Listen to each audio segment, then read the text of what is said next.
৩৮ বছরেও খোঁজ মেলেনি লিসা হেসিয়েনের হত্যাকারীর।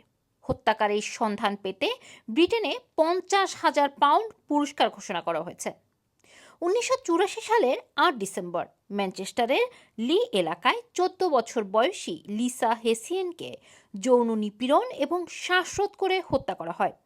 তার মরদেহ তার বাড়ি থেকে মাত্র ২০০ গজ দূরের একটি গলিতে পাওয়া যায়। লিসার মা ক্রিস্টিন, যিনি ২০১৬ সালে মারা যান। লিসা রাত ১০টা ৩০ মিনিটে বাড়ি ফেরার কথা ছিল।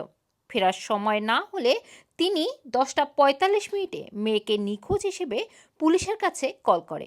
গ্রেটার ম্যানচেস্টার পুলিশের কোল্ড কেস ইউনিটের প্রধান মার্টিন বটমলি বলেন, ক্রিস্টিন কখনো জানতে পারেননি কে তার মেয়েকে হত্যা করেছে। এটি অত্যন্ত দুঃখজনক। লিসার হত্যার তদন্তে একটি ডিএনএ নমুনা পাওয়া গেলেও এখন পর্যন্ত সেটির কোনো মিল পাওয়া যায়নি। ফলে কাউকে এই মামলায় অভিযুক্ত করা সম্ভব হয়নি। তদন্তকারী কর্মকর্তারা জানান, ১৯৮৪ সাল থেকে মামলাটি একাধিকবার পর্যালোচনা করা হয়েছে। নতুন ফরেনসিক প্রযুক্তি এবং জনগণের কাছ থেকে পাওয়া তথ্য তদন্তে কাজে লাগানো হয়েছে। হত্যাকারী শনাক্ত এবং শাস্তি নিশ্চিত করতে তথ্য প্রদানের সহায়তাকারীদের জন্য ৫০,০০০ পুরস্কার ঘোষণা করা হয়েছে। লিসা সেদিন বিকেলে বন্ধুদের সঙ্গে পার্টি শেষ করে রাত ১০টা ১৫ মিনিটে বাড়ি ফেরার উদ্দেশ্যে রওনা দেন, কিন্তু মাত্র ১৫ মিনিটের পথে বাড়ি পৌঁছানোর আগেই তাকে হত্যা করা হয়।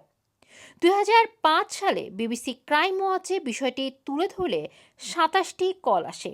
এর মধ্যে কিছু নারী তাদের সঙ্গীর সন্দেহজনক আচরণ নিয়ে তথ্য দেন।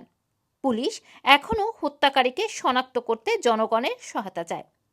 ব্রিটেনে এমন অনেক হত্যার ঘটনা রয়েছে যার কোনো সুরাহা পায়নি পুলিশ একে একে তার সমাধানের চেষ্টা করছে।